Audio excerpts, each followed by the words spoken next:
Bismillahirrahmanirrahim. Assalamualaikum warahmatullahi wabarakatuh.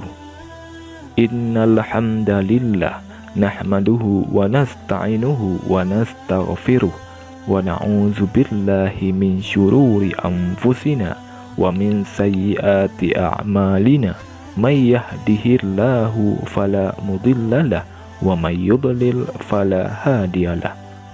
Asyhadu an la ilaha illallah wahdahu la syarikalah wa asyhadu anna Muhammadan abduhu wa rasuluh. Allahumma salli ala sayyidina Muhammad wa ala ali sayyidina Muhammad. Syukur alhamdulillah kita dapat berjumpa kembali di channel ini.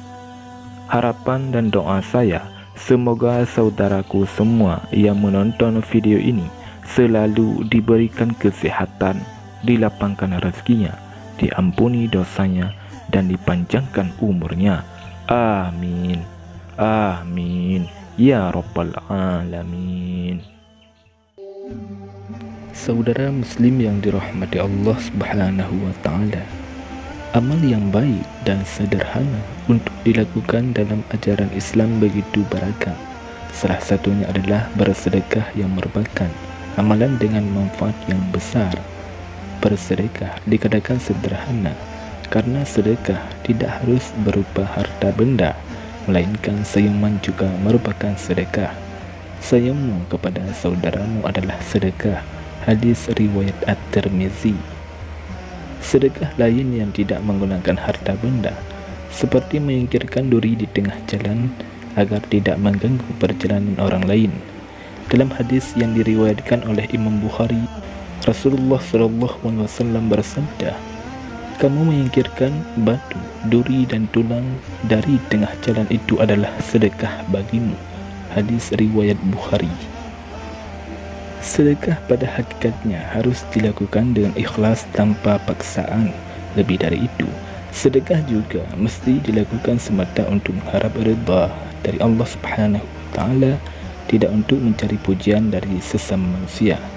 Orang yang ahli bersedekah sangat dimuliakan oleh Allah Subhanahu wa Ta'ala dan akan mendapatkan balasan dari perbuatan terpujinya tersebut. Saudara muslim yang dirahmati Allah Subhanahu wa Ta'ala, lantas apa saja 7 janji Allah Subhanahu wa Ta'ala bagi hambanya yang selalu bersedekah? Yang pertama, menghindarkan diri dari bahaya.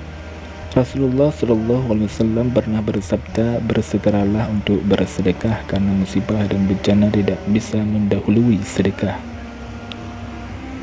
Tentunya hal tersebut tidak terlepas dari janji Allah Subhanahu wa Ta'ala yang tercantum di dalam Al-Quran.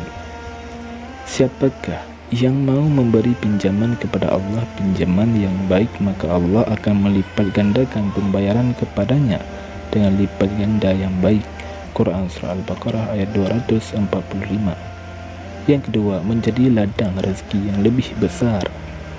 Bukannya malah miskin, bersedekah atau berbagi rezeki justru semakin membuka ladang rezeki dan pahalamu baik secara materi maupun spiritual. Allah Subhanahu wa Ta'ala berfirman, perumpamaan orang-orang yang menafkahkan hartanya di jalan Allah adalah serupa dengan sebutir benih yang menumbuhkan 7 bulir. Pada tiap-tiap bulir 100 biji. Allah melipat gandakan ganjaran bagi siapa yang Dia kehendaki, dan Allah Maha luas karunia-Nya lagi Maha mengetahui. Perlu Anda ketahui, rezeki bisa dalam bentuk beragam rupa. Bisa kekayaan, materi, kesehatan yang panjang, kemudahan dalam menghadapi masalah, hingga kebahagiaan batin yang membuatmu tidak mudah resah. Yang ketiga, menyucikan diri dari dosa untuk jaminan hari akhir. Jika di dunia kita bisa membeli asuransi kesehatan, pendidikan, atau menabung saham untuk jaminan hari tua, maka sedekah adalah jaminan hari akhirmu mendapat tempat terbaik di sisi Allah Subhanahu wa Ta'ala. Dalam salah satu hadis disebutkan bahawa ada 7 pihak yang diberi naungan oleh Allah Subhanahu wa Ta'ala, yaitu ketika Pada hari itu tidak ada naungan kecuali naungannya. Yang keempat, memberi ketenangan batin. Ketika kita memberikan dengan ikhlas, ada rasa senang yang kita rasakan karena telah berbagi kebahagiaan kepada orang lain. Rasulullah SAW bersabda, orang yang bersedekah merasa bajunya lapang dan longgar di kulitnya, sampai-sampai ujung jarinya tidak terlihat dan baju besinya tidak meninggalkan bekas pada kulitnya. Sedangkan orang yang pelit, dikarenakan pelitnya ia merasakan setiap lingkar baju besinya merekat erat di kulitnya. Ia berusaha melonggarkannya, namun tidak bisa. Hadis riwayat Bukhari. Yang kelima, terbebas dari siksa kubur. Buku himpunan dalil dalam Al-Quran dan hadis memuat beberapa dalil yang mengangkat tema seputar cobaan dan siksa kubur. Jika banyak melakukan hal yang dilanggar oleh Allah Subhanahu wa Ta'ala dan tidak pernah berbuat baik, maka siksa kubur menanti sebagai pertanggungjawaban atas apa yang kita perbuat selama hidup. Pada saat hal ini akan berlangsung, sedekah sering kamu lakukan bisa menyelamatkanmu dari siksa kubur.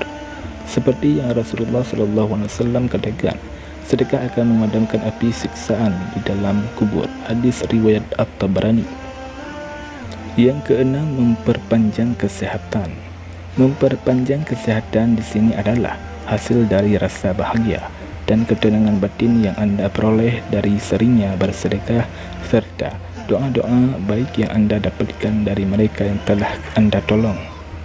Rasulullah SAW pernah bersabda, sesungguhnya sedekahnya orang muslim itu dapat menambah umurnya, dapat mencegah kematian yang buruk, su'ul khatimah. Allah akan menghilangkan darinya sifat sombong, kefakiran dan sifat bangga pada diri sendiri. Hadis riwayat At-Tabrani. Yang ketujuh, wafat dengan tenang. Ketika bersedekah, Anda kemungkinan mendapatkan ampunan dari Allah Subhanahu wa Ta'ala atas perbuatan dan kesalahan selama hidup di dunia. Ibnul Qayyim menyampaikan, sesungguhnya bersedekah mencegah kematian yang tidak baik, menghapus dosa, menjaga harta, mendatangkan rezeki, membuat gembira hati, dan menyebabkan hati yakin dan baik sangka kepada Allah. Rasulullah SAW pun pernah berucap dalam hadis riwayat Abu Nuaim, jika ada orang Islam yang meninggal maka pahala salat di dekat kepalanya, pahala sedekah di sebelah kanannya, dan pahala puasa di dadanya. Saudara muslim yang dirahmati Allah Subhanahu wa Ta'ala, demikianlah 7 janji Allah Subhanahu wa Ta'ala bagi hambanya yang selalu bersedekah. Semoga kita semua senantiasa bersedekah dan mengharap ridha dari Allah Subhanahu wa Ta'ala. Amin ya rabbal alamin. Wallahu a'lam bissawab. Assalamualaikum warahmatullahi wabarakatuh.